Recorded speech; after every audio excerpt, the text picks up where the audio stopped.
এবার ভাঙল চাপদানি পুরো বোর্ড। পদত্যাগ করলেন চেয়ারম্যান সহ 19 জন তৃণমূল কাউন্সিলর। রাজ্যে পালাবদলের পর একের পর এক পুরসভায় অচলাবস্থা তৈরি হয়। তৃণমূলের চেয়ারম্যান, ভাইস চেয়ারম্যান সহ কাউন্সিলররা পদত্যাগ করতে থাকেন। কোথাও আবার পুরসভা পরিচালনা করার লোক না থাকায় প্রশাসক বসানো হয়। হুগলি জেলার চন্দননগর কর্পোরেশনের প্রথম এই ছবি দেখা যায়। এরপর চুচুড়া, বাঁশবেড়িয়া, ভদ্রেশ্বর, ডানকুনি, তারকেশ্বর পুরো বোর্ড মেয়াদ শেষ হওয়ার আগেই ভেঙে যায়।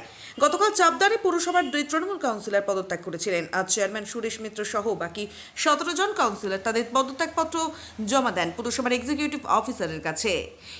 সেই পদত্যাগপত্র চন্দননগর মহকুমা শাসকের কাছে পাঠিয়ে দেবেন বলে জানা গেছে।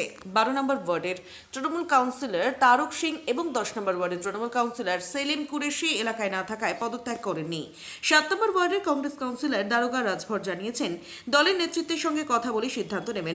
তবে অধিকাংশ কাউন্সিলর পদত্যাগ করায় ভাঙল পুরো বোর্ড। চাপদানি পুরসভার 22টি ওয়ার্ড, তৃণমূলের ছিল 21 জন কাউন্সিলর, কংগ্রেসের 1 জন।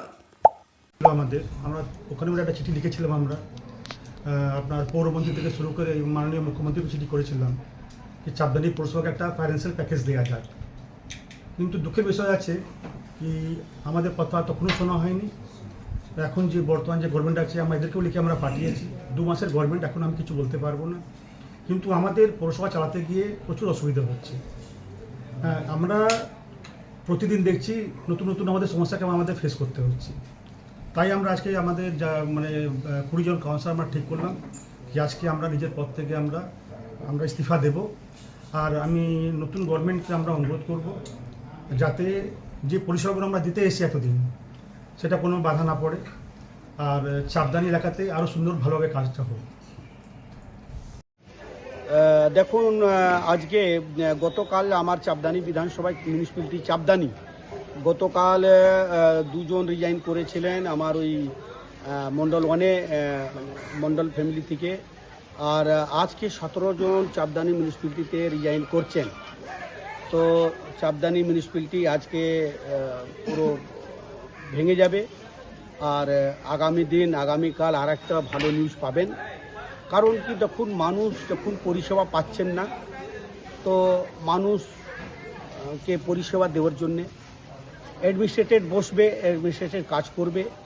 আর নতুন সরকার যখন এসছে আর দুর্নীতি সরকারের বিদায়ী হয়েছে, তো সব জায়গায় যদি দুর্নীতি সরকার পড়ে থাকে তাহলে কাজ করতে প্রচুর অসুবিধা হয়। অ্যাডমিনিস্ট্রেটেড কাজ করবে, সরকারির মতন কাজ হবে। আজকে আমি 4টার মতন প্রেস করব, দেখতে পারবেন আপনারা। 19 জন চাপদানি মিউনিসিপ্যালিটিতে রিজাইন করেছে। তো চাপদানি মিউনিসিপ্যালিটি আজকে রিজাইন হওয়ার পর পুরোপুরি সরকারের কন্ট্রোলে চলে আসবে। এটা আমি সবাইকে জানালাম। নমস্কার। লোকের জন্য ভালো খবর। আর আমরা সবাই মিলেমিশে মানুষের পরিষেবার জন্যে আমরা পথে নামবো, মানুষের পরিষেবা আমরা দেব। এটা এখনকার খবর। 4টার সময় আবার আমরা সকল মিডিয়াকে নিয়ে একটা প্রেস বাইট করব। নমস্কার।